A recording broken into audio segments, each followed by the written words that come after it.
Hi guys, so for object functions this week, Bree said that Max was ready to move forward, but because he struggled and it took him like 2 months to get these five, I'm actually just gonna keep them in there and add five new ones. So for the first five, if you could just do like a really quick review.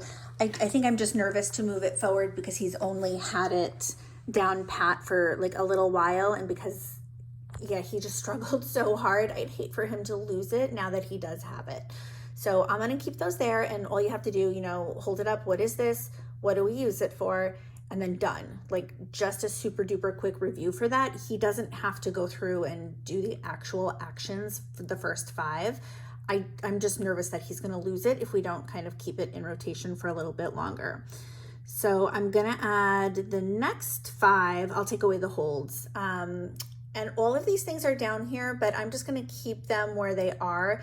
He doesn't need to go and find the things. So if you don't mind just kind of going over, the binders are over there. I'm going to leave the command hooks in that little container right there. But also if you want to show him on the wall, I don't know if you can see it. I'm going to try and zoom in. Like above the Christmas tree is a command hook there that we sometimes hang their coats on. That's over there. What else is here?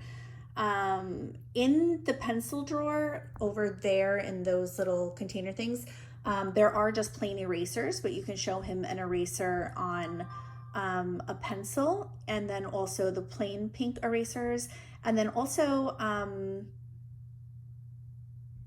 you know what? You might want to show him those two things, and then also a dry erase marker, which would be in the dry erase bin. You guys can talk about how they're the same and how they're different if you want.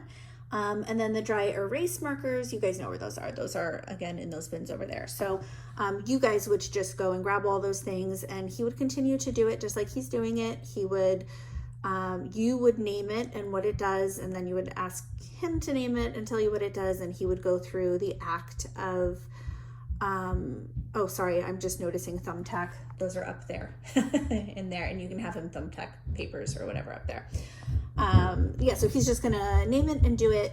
And then like if the videos work, by all means, take silly videos. If you can though, actually allow him to make the silly Boris and Doris or Rosie videos with the objects on his iPad.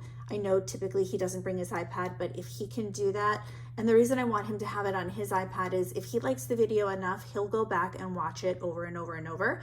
And so then even when you guys aren't here and practicing and making videos, it's being reinforced just as he's happily, watching the stuff that he made. So if you can just do the videos on his. And then I swear there was one other thing. Oh, that's it.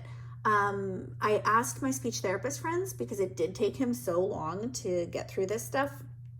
I said, am I doing something wrong here? Because I don't know why it's taking so long. And one girl said, we're doing it exactly the way we should be, but one thing that might help him is prosody and intonation, like doing these things in almost like a sing-song kind of voice. So you might want to just sing it. I know that sounds crazy, and listen, nobody's going to hear you do it.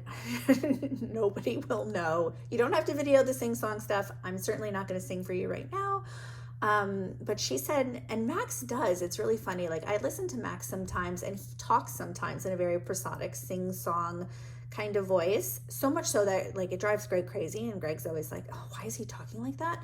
But I think autistic kids do sometimes, and because he learns language in like chunks and scripts, if he's heard it like that in a video, that's going to be how he parrots it back, but it's also going to be part of what helps him to remember it.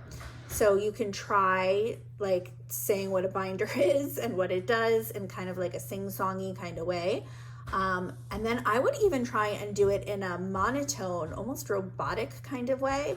So when you guys are practicing together, and as he's doing the actions, you guys, and maybe you could, make videos of you guys saying what the things are and what they do in silly voices. Like I know that he loves silly voices. Sometimes like I do like a really deep, gravelly monster kind of voice, and he cracks up so much. And then he'll try and say things too with that voice. So you can try and even do that. I thought that was a really interesting take. And she says, the speech therapist that I had asked, she said for some of her kids, that really works, that whole changing up the intonation and the prosody and all that. So that's something maybe to try for that.